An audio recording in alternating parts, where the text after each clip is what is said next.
Okay guys, I've got a very important list. I've got the top 10 tips that you can use to pull off the big comeback. Regardless of how far down you are in the score, you can come back.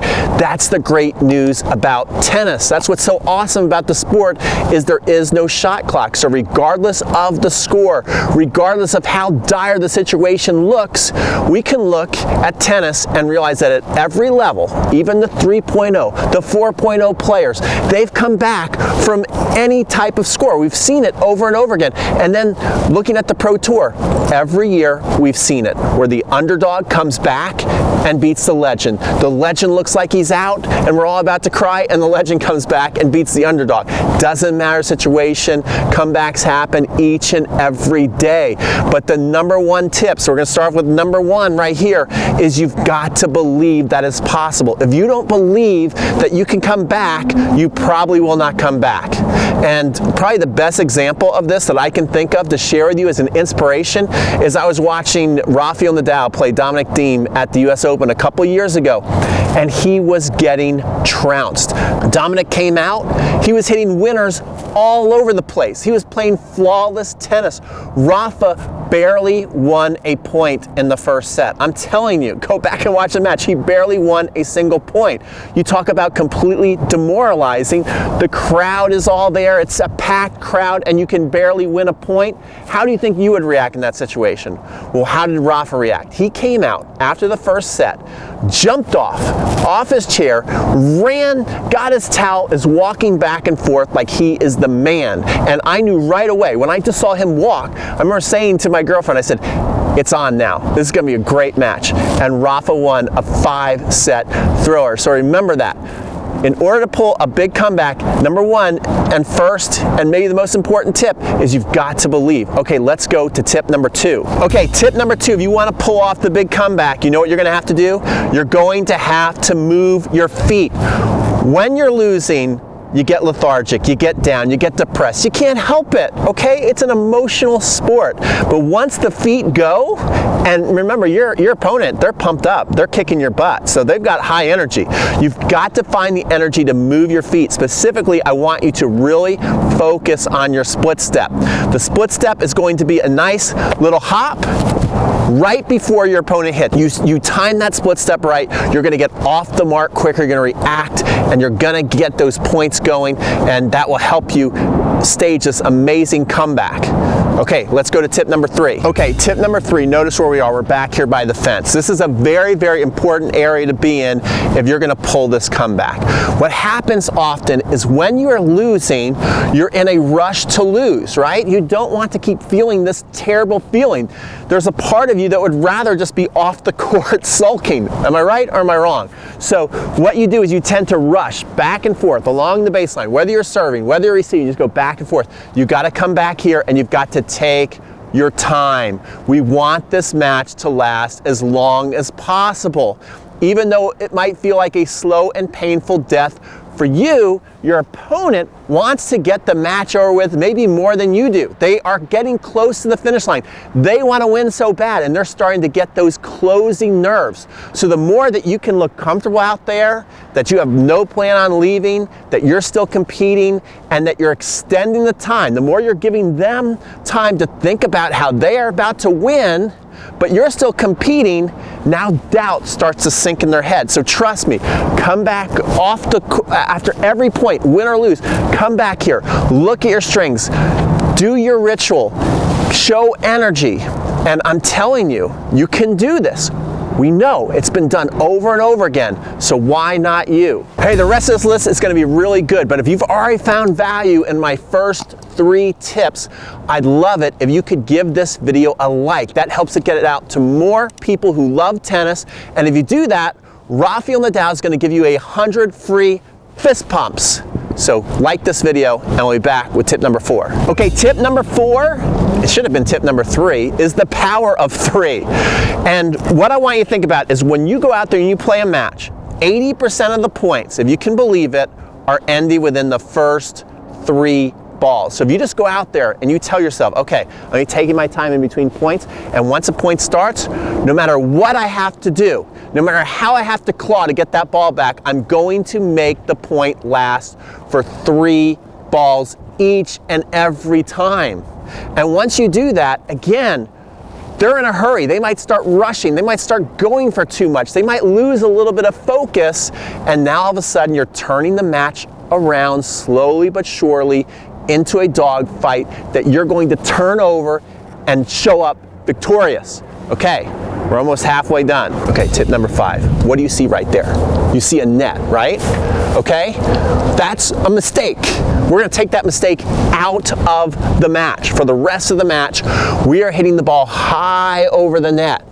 Okay, so by hitting the ball higher over the net, aiming higher over the net, we're gonna get 2 beautiful things to help us come back. Number 1 is we're eliminating 1 mistake that we can make, which is in the net. Okay, the next thing is a high ball keeps your opponent from attacking. It's going to help you make those 3 shots.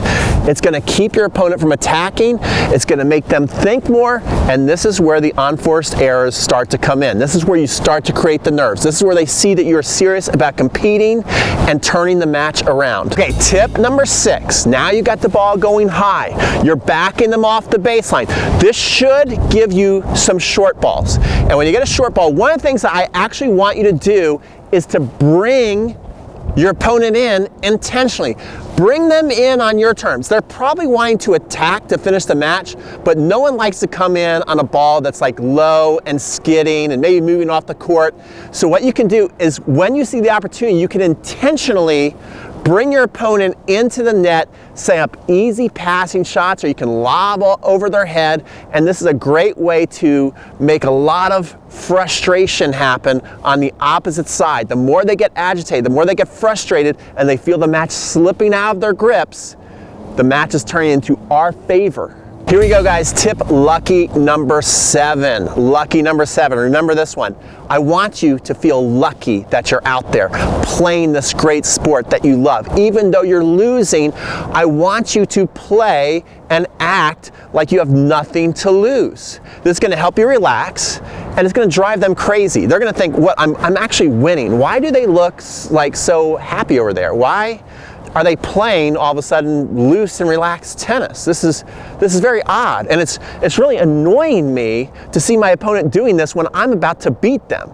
See, that nothing drives someone more crazy by you think that you're showing your dominance, your upper hand, and it appears not to bother your opponent. That goes back to tip number 1. Remember how I said Rafael Nadal? He just got trounced 6-0. Can you imagine if you beat somebody 6-0 and then they stand up like, oh, you're nothing, I'm actually going to win this match? The nerve of them. Well, I want that to be something that you take into your habits, and you will find that you come back when you don't panic, when you still look like you're having fun, when you're still competing, when you're playing like you have nothing to lose. Because really, at the end of the day, all you have to lose is a tennis match. And as long as you play your best and forget the rest, amazing results are going to happen for you. Tip number 8, if we're going to complete this amazing comeback that we've almost pulled off here, we got to start making first serves. I know that when I play a match, and especially as I'm getting close to the finish line, I love it when I see my opponent miss a first serve. I'm thinking, okay, now they're making life so much easier on me. I can actually attack. I can start the point on offense, rather than thinking about, oh man, they make a bunch of first serves, maybe I give away some free points because I can't get the ball back in play, or we're starting out neutral. You don't want to do that. You want to get that first serve in. You don't want your opponent to feel like, oh, I'm missing a lot of first serves, they're attacking all the second serves. We want to create as much resistance as possible, and one of the best things you can do is maybe take a little bit off your first serves, make more first serves, and start the point on offense whenever possible. Okay, so we got 2 tips left, and if you're enjoying this video, you might as well just subscribe right now. If you're enjoying this video, you're gonna love everything else that we have coming out on the channel this year. So do yourself a favor, subscribe, ding the notification bell, I'll wait. Go ahead, do it. All right, let's go to tip number 9. Okay, tip number 9, and I suggest you do this when you've actually made some progress in your comeback. The pressure's starting to build on your opponent.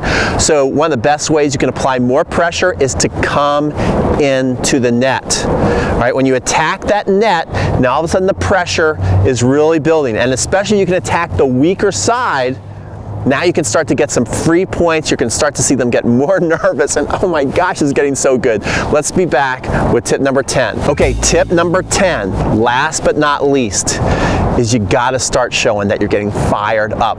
The more you keep creeping back, you got to ramp up the excitement, get more and more excited, more and more animated, pumping the fist. Nothing freaks somebody out more than seeing someone who's almost down on the canvas, out for the count, gets stronger and stronger and more amped. Again, think about some of Rafael Nadal's best comebacks. He gets more and more excited, he starts pumping his fist, and you almost feel like it's an inevitability that he's gonna come back and win. And I'm sure his opponents feel that before it even happens. So make sure that you do that, and once you've done that, you've made the most amazing comeback of your life, and you have this video to thank for it. So make sure that you like this video. Also, comment below, what was your best comeback? Or do you have a comeback story, like a nightmare story where somebody came back against you after you're way up on them? Share that story below so we can all have some fun with that. And definitely subscribe to this channel, okay? So you wanna subscribe, you also wanna ding that notification bell, so every time we have a new cool top 10 list video, you're gonna be notified, because I'm gonna do a lot of those this year that's really gonna help you get your game to the next level. And if you wanna get your game to the next level, watch what I have for you right now. I've got a video, I've got your next video for you to watch, and I've also got a free 8-part training series on next level training, where you can help get yourself, if you're unstuck, if you're stuck at a 3.5, you go to 4.0. If you're at a 4.0, you go to 4.5. And Roger Federer, I'll even help you win your final Grand Slam. So go check out that free training, and I'll see you guys on the next video.